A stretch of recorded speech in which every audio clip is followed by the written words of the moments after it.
আইপিএলের মেগা নিলাম শেষে মুস্তাফিজদের নিয়ে নতুন বার্তা দিলেন চেন্নাই। ইন্ডিয়ান প্রিমিয়ার লিগের আইপিএল 18তম আসরকে সামনে রেখে 2 দিন ব্যাপী মেগা নিলাম শেষ হয় সোমবার 25 নভেম্বর। সৌদি আরবের জেদ্দায় বসা এই নিলামে চূড়ান্ত তালিকায় ছিলেন 12 জন বাংলাদেশি ক্রিকেটার। তাদের মাঝে মাত্র 2 জনের নাম ডাকা হয়, কিন্তু মোস্তাফিজুর রহমান আর রিশাদ হোসেনকে কেনার আগ্রহ দেখায়নি টুর্নামেন্টের কোনো ফ্র্যাঞ্চাইজি। অর্থাৎ আসন্ন আইপিএলে বাংলাদেশের কোনো খেলোয়াড়কে দেখা যাবে না। আইপিএলের নিয়মিত মুখ ছিলেন মুস্তাফিজুর রহমান। গত আসরেও চমক দেখিয়েছেন এই পেসার, কিন্তু আসন্ন আইপিএলে তার দল না পাওয়া যেন মেনে নিতে পারছেন না বাংলাদেশ ক্রিকেট ভক্তরা।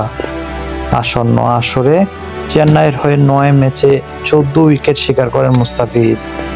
গত আসরে তার এমন দুর্দান্ত পারফরমেন্স চেন্নাই সুপার কিংসের হয়ে মুস্তাফিজকে দ্বিতীয় মৌসুম প্রত্যাশা করেছিলেন অনেকেই।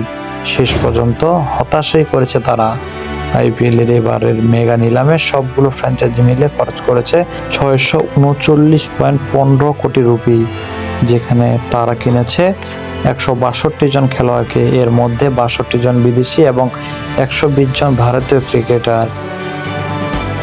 নিলামের তালিকায় নাম ওঠা 395 জন খেলোয়াড় অবিক্রিত। এবারের নিলাম শুরুর আগে বেশ কিছু ক্রিকেটার তারা ছেড়ে দিয়েছিল দলগুলো এবং নিলামেও তাদের নিয়ে কোনো আগ্রহ দেখা নেই। এই তালিকায় মুস্তাফিজ ছাড়াও আছেন নিউজিল্যান্ডের ড্যারিল মিচেল সহ আরও অনেকেই। নিলাম শেষে সামাজিক যোগাযোগ মাধ্যম ফেসবুকে নিজেদের পেজে মুস্তাফিজকে স্মরণ করলো চেন্নাই কিংস।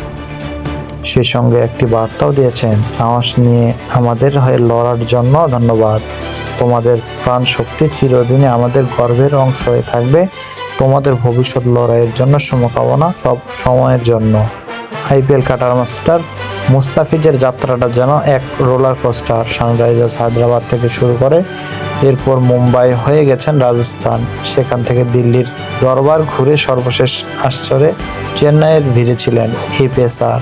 তবে মেগা নিলামের আগে তাকে ছেড়ে দেয় মহেন্দ্র সিং ধোনির দল। মেগা নিলামে এই বাঁহাতি পেসারের প্রতি আগ্রহ দেখায়নি চেন্নাইয়ের কোনো ফ্র্যাঞ্চাইজি।